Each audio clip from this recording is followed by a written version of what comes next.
Right now, in the space between your headphones, millions of invisible commands are happening. Oh, yeah. Constantly. Like you have Wi-Fi signals streaming high-definition video, cell tower frequencies pinging text messages, the sound waves of this very deep dive, and the scent of whatever room you're sitting in. Right. All of it is occupying the exact same physical space at the exact same millisecond, and, well, none of it is crashing into each other. It's an overwhelming amount of data when you actually stop to consider the sheer mechanics of it. I mean, it's wild. Right. And what if I told you that looking closely at that exact phenomenon, that invisible, flawless traffic jam, could completely rewire how you see the world? It really can. So today we are diving into a really fascinating document. It contains 2 essays, one titled The Secret Carried by the Wind, and the other is The Memory of the Earth. Yeah, and our mission for you today is to explore the profound metaphorical framework inside these pages. Exactly. It's a framework that views the 4 basic elements, so air, water, light, and earth, not just as, physical matter, but as spiritual thrones. Just to give you some quick context before we jump in, these essays are deeply rooted in Islamic philosophical concepts. Right, but we should clarify our approach here. Yes, our approach today is a purely objective exploration. We want to unpack these ideas to uncover the incredibly beautiful metaphors they offer about nature and, well, the human condition. Think of it like putting on a new pair of philosophical glasses. We aren't here to endorse a specific religious theology. Exactly. We just want to see what this specific lens reveals about the everyday world around us. And it is a stunning lens, honestly. My promise to you is that by the end of this deep dive, you're going to look at a simple rain puddle or like a handful of dirt and find these intense aha moments. Oh, for sure. Moments that can actually cut right through the frantic noise of modern life. But to get there, we first need to understand the overarching system this text uses. It introduces this core concept of rubugia. Walk us through that. So rububiyya is best understood as a nurturing, governing, and sustaining power. It is essentially the divine administration of the universe. And the text argues that to administer this immense power across the cosmos, there are these thrones. Now, we have to strip away the medieval imagery here. We aren't talking about golden chairs perched on storm clouds. Which is a relief, honestly, because that would completely break the physics we were just talking about. Very true. Yeah, these thrones are much better understood as fields of operation. They're metaphorical and spiritual realms where divine attributes become visible to us. Right. The text makes this fascinating argument that elements like air, water, light, and earth are entirely lifeless and unconscious on their own. Like dirt doesn't have a brain. Yeah, the wind doesn't have an itinerary. Exactly. Huh. Yet the extraordinarily complex work carried out through them bears faithful witness to Todd, or divine unity. Okay, let's unpack this. Let's ground that term, Todd, the oneness of God. How does a mindless breeze blowing through my backyard prove cosmic unity?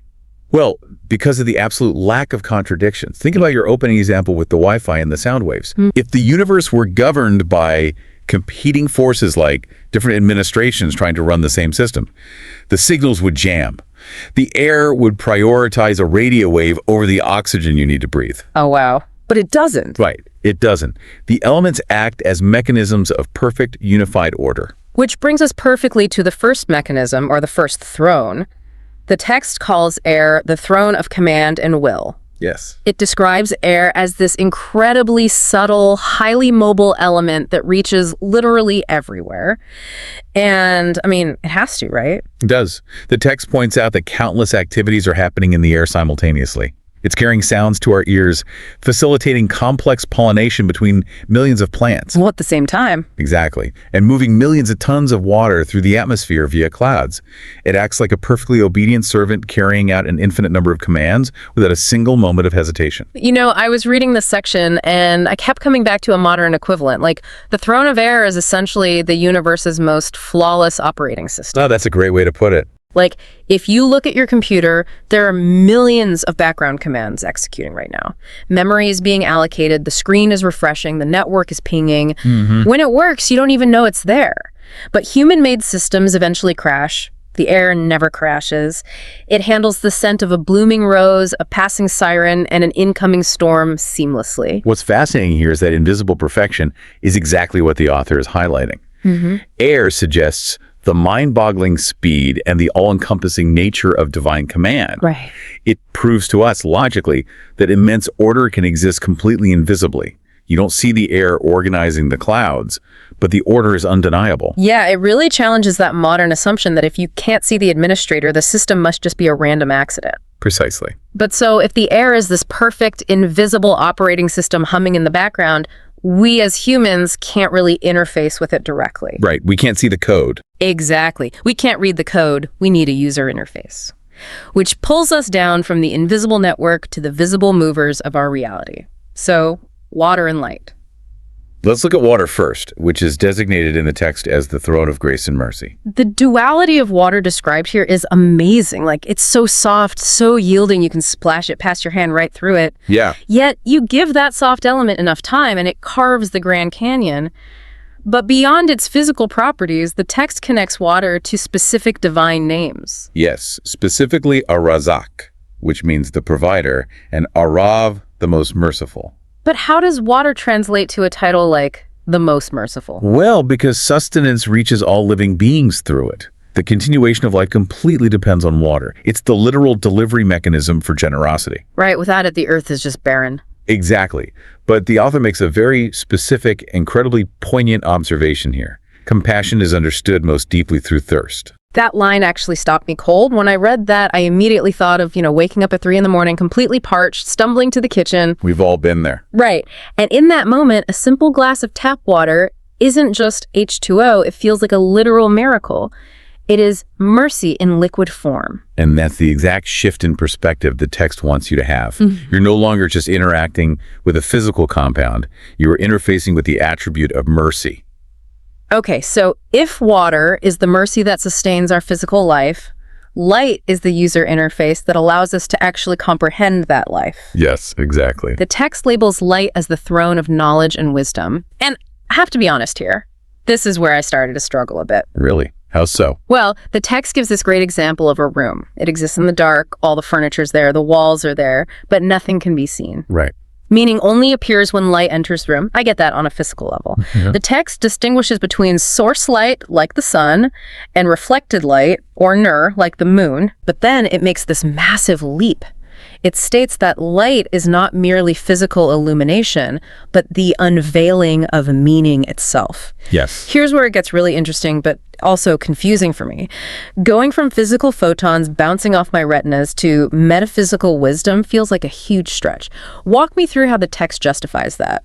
It is a profound leap, I'll give you that, but it's foundational to the philosophy. Think of it this way. Without light, there is no observation. Okay. And if there is no observation, what happens to human intellect? Well, it has nothing to process. Exactly. There's no categorization. Oh. There's no understanding of cause and effect. You can't marvel at the golden ratio in a spiral shell or the engineering of a spider's web if you literally can't see them. Oh, I see. Wisdom requires context, and light provides the visual context of the entire universe. Yeah. That's why it reflects divine names like Al-Elam, the all-knowing, Al-Akim, the all-wise, and Nur, the light. When light hits an object, it doesn't just illuminate the shape. For a person who is truly paying attention, it illuminates the purpose and the relationships between things. Ah, okay. So light doesn't just let me see a tree. It lets me see that the tree is providing shade for a plant and dropping leaves that will decay into the soil. Yes. It unveils the entire interconnected system. Without light, I just have isolated data points in the dark. Precisely. Light reveals the order embedded within creation. It takes the invisible commands of the air and the physical provisions of the water and makes them legible to the human mind. That makes a lot of sense. So we've descended from the invisible commands in the air through the revealing light down to the life-giving water, and now we hit rock bottom, literally. We hit the dirt. We hit the dirt. But the text argues that this bottom is actually the most profoundly active place of all. The earth, or soil, is presented as the throne of preservation and life, which honestly feels incredibly counterintuitive. I look at my backyard in late November, and it just looks like a graveyard for dead leaves. It feels like the opposite of life. Well, that is the illusion of the surface. The text argues that the earth preserves seeds and revives life in a way that is akin to resurrection. Right. It reflects the divine names Al-Afi, the preserver, and Al-Muju, the giver of life. To put it in modern terms again, the Earth is like the ultimate indestructible hard drive. Oh, I like that. Because I am terrible at keeping track of things. My digital desktop is a mess of files I'll never find again. But you drop a tiny, seemingly dead seed into the soil, and it vanishes. It just disappears. Right, it looks like a deleted file. But the Earth is actually this massive incubator that never loses a single piece of code. Exactly. When the temperature, the water, and the light are perfectly aligned, when the appointed time arrives, it boots up the file. It brings forth exactly what it preserved. An oak acorn doesn't accidentally become a pine tree. That's a brilliant way to frame it. And the second essay, The Memory of the Earth, takes this physical reality and builds a stunning psychological metaphor out of it. Yeah, this part was beautiful. It looks at the human heart. It points out that the Earth is incredibly silent and humble. We walk on it, we pave over it, we literally treat it like dirt. Yet all life rises through it. There's that couplet in the essay that captures this perfectly. It says, "The earth appears silent, yet within it countless springs remain. The heart that lowers itself discovers truths hidden deep within." If we connect this to the bigger picture, the psychological dimension here is deeply moving.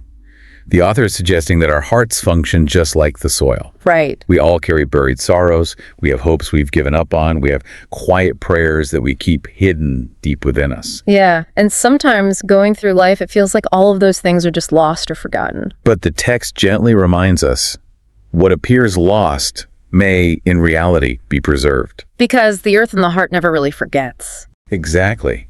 And there is a vital lesson in the Earth's posture. Think about modern culture. The human ego constantly seeks elevation. Oh, constantly. We want to be higher, louder, more visible, trending. Right. But the text argues that enduring truth actually grows through humility. It grows from the bottom up, just like a sprout pushing through the dark dirt. Wow. If your heart lowers itself like the earth, absorbing rather than projecting, it becomes fertile ground for actual wisdom. But this naturally leads us to a massive contradiction, doesn't it? If the earth is this patient, perfect hard drive and the air is this perfectly ordered, obedient system, why are we humans so incredibly frantic? It's a great question. Like, why are we the only element in this whole system that seems completely stressed out? Well, the text leans heavily into a critique of the human condition, specifically our modern obsession with scale and speed. We chase after grand things. We demand earth-shattering events, massive proofs, loud declarations. You want the viral moment. We do. And the text argues that our greatest illusion, the thing that makes us so frantic, is our absolute belief that only what is visible is real. Okay. We ignore the unseen forces because we can't put them on a spreadsheet or blast them on a billboard. But the author insists that the unseen is actually far more encompassing than the visible. Wait, give me an example of that. How is the unseen more powerful? Well, think about the core drivers of human life. Love cannot be seen under a microscope, yet it can completely change a person's life trajectory, dictating where they live and who they become. That's true. The human mind cannot be visually observed, but it directs every single action you take. The soul, or consciousness, cannot be weighed, yet it sustains the physical body. This connects back to the Secret of the Wind essay. There's another couplet there. Quietly bent the grass, denying not the unseen breeze. Every trembling movement carried traces of a hidden decree. Yes. The grass doesn't demand to see the wind before it bows. It responds to the unseen force. It trusts the system. But we have lost that sensitivity. The text critiques modern life by pointing out that we consume everything far too quickly. We look at things, but we don't truly see them. We touch things without feeling them. Yeah. We observe a biological miracle like a tiny hard seed transforming into a massive oak tree that provides oxygen, shade, and food, and we just shrug and say, oh, that's just ordinary biology. Right, and by labeling it ordinary, we strip it of its wonder. Exactly. And wonder is the prerequisite for finding meaning. So what does this all mean? How do we actively apply this? How do we break out of that cynical, frantic mindset? It takes intentionality. Because there's this line from the author that completely floored me. Within a single branch exist beauty, proportion, mathematics, life, and renewal all at once. Just a single quiet branch on a dormant tree. It's incredible. It makes you realize that our obsession with chasing grand, loud things is making us completely deaf to nature's quiet truths. And that brings us to the core thesis on human perception in this document. The author distinguishes between two ways of observing the world, looking with the eyes versus looking with the heart. Walk me through the mechanics of that. Because looking with the heart sounds nice on a greeting card, but what does it actually mean in practice? Let's use the branch you just mentioned. When a person looks only with their eyes, they see purely the form. They see a brown, cylindrical object made of timber. Right. They calculate its size, maybe its usefulness for firewood. The observation stops at the surface. Just raw data. Exactly. But when you look with the heart, you are looking for the sign behind the form. You look at that same branch and you notice the mathematics of how the leaves are spaced perfectly to maximize sunlight absorption. Oh, wow. You recognize the hidden plumbing system drawing water up against gravity. You see it as a locus of provision, a tiny fraction, the overarching rububia we talked about earlier. You see the mercy in its shade and the command in its growth. So it's the difference between looking at a masterwork painting and just seeing the chemical composition of the paint versus stepping back and allowing the emotion of the artist to hit you. That is a perfect analogy. And this raises an important question for the reader. How can we cultivate the courage to slow down? How do we learn to move beyond the outer surface of things? Yeah. Especially because, as the text beautifully points out, sometimes a dry, barren branch doesn't mean death. To the eyes, it looks dead. But to the heart, a dry branch could actually mean a new beginning is hidden inside, patiently waiting for its appointed season. Nature never rushes. Truth doesn't shout. It reveals itself quietly. It reveals itself quietly, but only to the one who is paying attention. This has been a profound shift in perspective. Let's do a quick recap of the journey we've taken through these essays today. Sounds good. We started by looking up into the air, the throne of command and will, acting as the invisible, flawless operating system humming around us. Then we looked at the UI of our world, the life-giving, rock-shaping mercy of water, the throne of grace. We explored light, the throne of knowledge that provides the context and unveils the deep meaning of the world. And then we went down to the soil. Exactly. Finally, we look down at the humble earth, the throne of preservation, which holds our memories and teaches our frantic hearts how to be patient. It truly is a comprehensive operating system for finding meaning.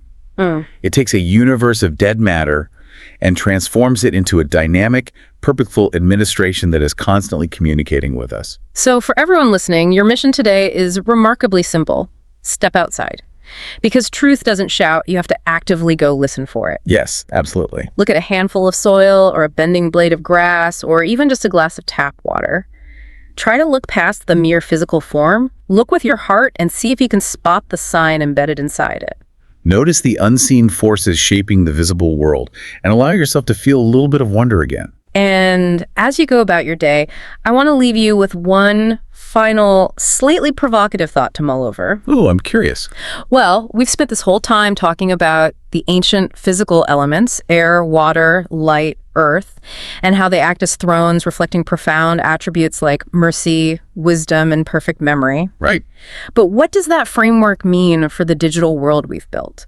Think about the internet. Is it a new artificial throne? That's a fascinating question. And if it is, what kind of attributes are we reflecting into it? Have we built a massive throne of noise, impatience, and ego? Or is there a way for us, conscious of this framework, to turn our digital spaces into thrones of true connection, preservation, and wisdom? That's definitely something to chew on. Something to ponder as you navigate the intersection of the physical and digital worlds today. Until next time, thanks for taking the deep dive.